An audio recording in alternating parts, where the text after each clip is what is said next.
exhortation. Pour le chrétien qui veille sur le bilan de sa vie avec Jésus-Christ, qui est son époux. Nous sommes épouses. Moi, je suis épouse. Je veux dire, moi, toi qui écoutes, je te considère comme épouse. Mais Christ est notre époux.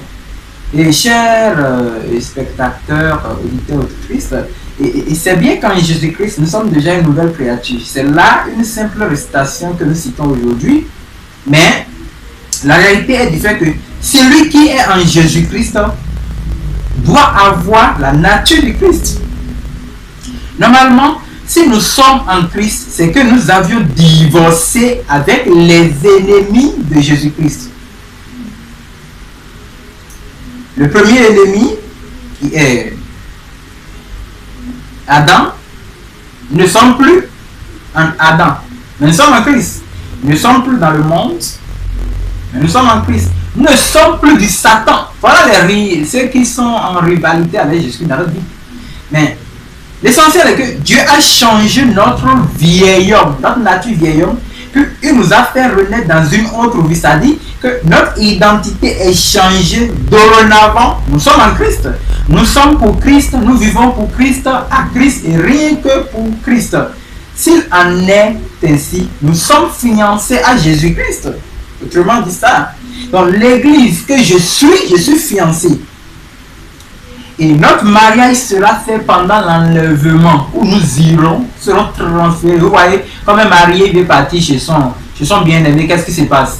Avec la voiture, c'est ça. Et le festin de la noce sera fait. Voilà pourquoi nous ne nous précipitons pas sur les fêtes de ce monde. Parce que la meilleure fête que nous voulons fêter, c'est le festin de la noce de l'agneau. Avec le bien-aimé en Seigneur Jésus-Christ.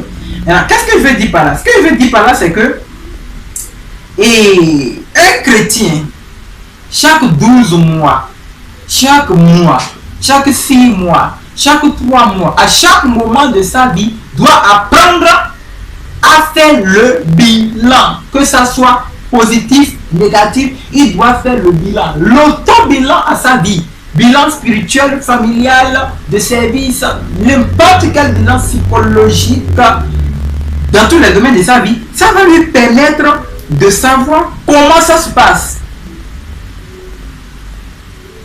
Aujourd'hui, si la fin d'année est là, chacun s'apprête pour fêter. On oublie le calendrier de Jésus-Christ et on veut suivre le calendrier du monde. On oublie le planning de Jésus. On veut suivre le planning du monde. Frère, attention. Attention. L'église oublie aujourd'hui son véritable époux pour aller suivre l'époux, un autre époux. L'église est en train de divorcer sans savoir. Mais il faut que je vous rappelle quelque chose. L'apôtre Jacques, un jour, dans Jean chapitre 4, il dit: adultère que vous êtes, ne savez-vous pas que l'amour du monde est inimitié contre Dieu? Celui donc qui veut se faire ami du monde sera ennemi de Dieu.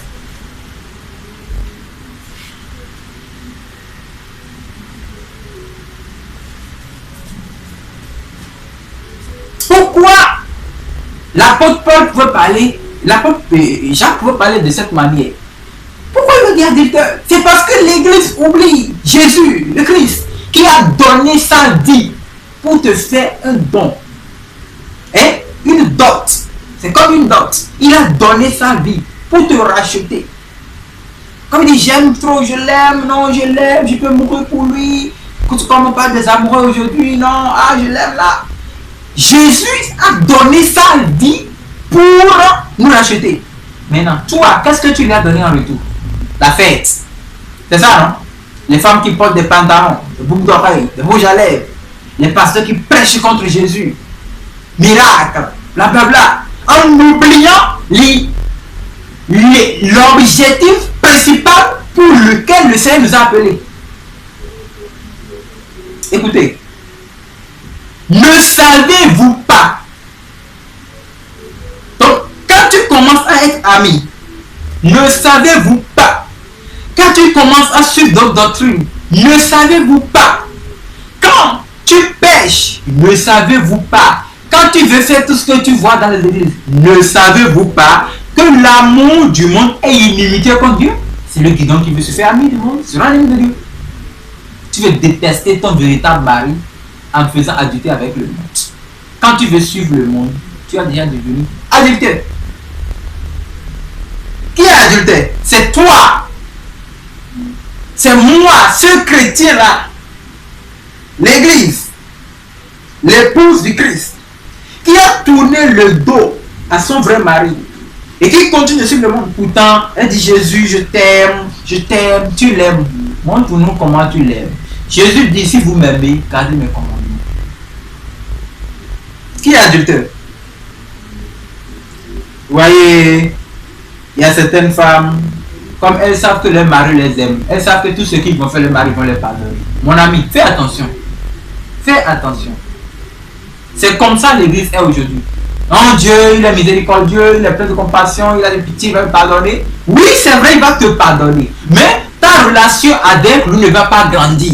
Dans une relation de fiançailles où chaque fois vous êtes en train de vous offenser, je te pardonne, et tout votre temps c'est sous ça là, vous n'allez pas évoluer. Ça ne va pas aboutir au mariage. Ta vie chrétienne dans laquelle tu es tout le temps en train de demander pardon à Dieu là, on va voir là où ça va terminer. Si tu iras au festin de noces, corrige-toi dès maintenant.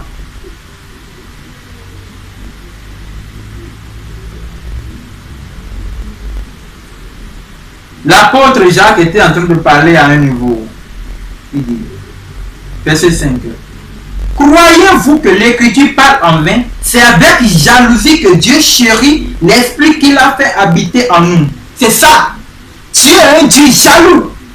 Il n'aime pas qu'on mette sa gloire dans des choses de futilité. Chrétien, les âmes souffrent dans le monde. Tu n'as pas encore évangélisé. Tu as laissé les hôpitaux. Tu as laissé la prison. Tu es planté à l'église en train de fêter. Imagine ce que serait en train de Jésus est en train de penser sur tout ce que tu fais. Reconnais d'abord que tu es adultère. Dans ton bilan, montre que dans les 12 mois là, tu n'as pas suivi la volonté de Dieu.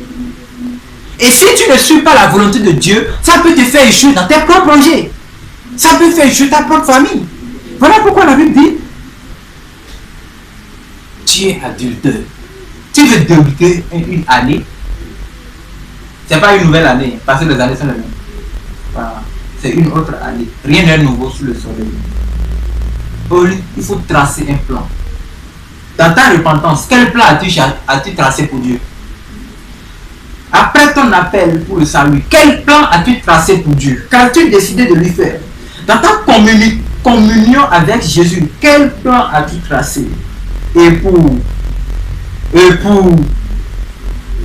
combien d'enfants tu as déjà fait à ton mari qui est Jésus? Est-ce que tu as déjà payé la dot? On peut payer la dot à quelqu'un qui n'est pas marié. Ah oui, Jésus a payé la dot. Si tu vas être marié, ça dépend de toi-même. Ou bien tu as une femme stérile. Aucun homme ne sera content de garder une femme stérile. Tu es époux à Jésus-Christ, épouse à Jésus-Christ.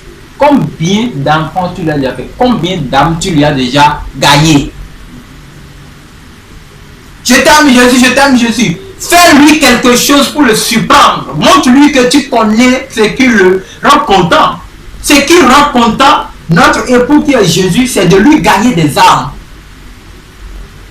Genèse chapitre 1, verset 18. J'ai sauté pour vite finir. La Bible dit, Dieu les bénit et Dieu les dit, soyez féconds, multipliez, remplissez la terre, assujettissez, dominez.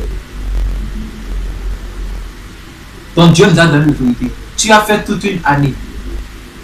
Il faut s'asseoir et vérifier maintenant. Quelles sont mes faillites dans cette année qui vient de terminer? Dans ces 12 mois, comment j'ai réussi? En quoi je n'ai pas réussi? Quelle était la cause de mes échecs? Quels étaient également les atouts de ma réussite? En quoi je suis évolué? L'œuvre que Dieu m'a confiée, comment ça a été? L'école, les études, comment ça a été? Ma société, mon entreprise, comment ça a été? Mon métier, mon commerce, comment ça a été? Ce que je fais, à qui je dois, les dettes. Tu dois tout noter dans un cahier. Refais bien le bilan.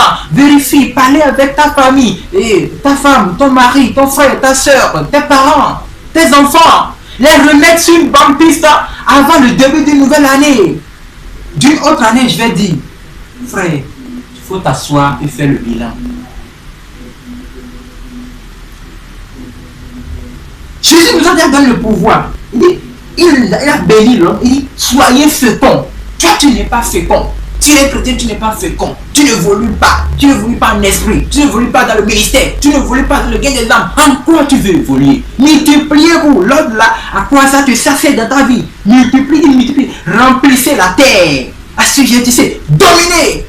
Tu as l'autorité spirituelle, mais tu ne peux pas dominer parce que tu es un chrétien adultère. Il faut changer.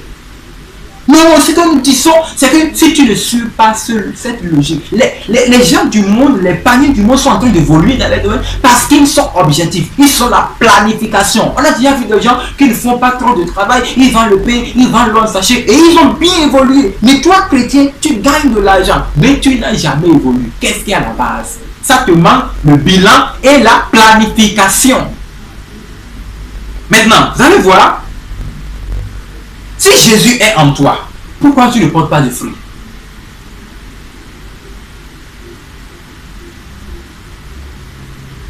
Parce que quand Jésus était dans la prière, il a prêché, il a gagné 3000 âmes. Frère, vous êtes jusqu'à combien dans votre lieu de culte?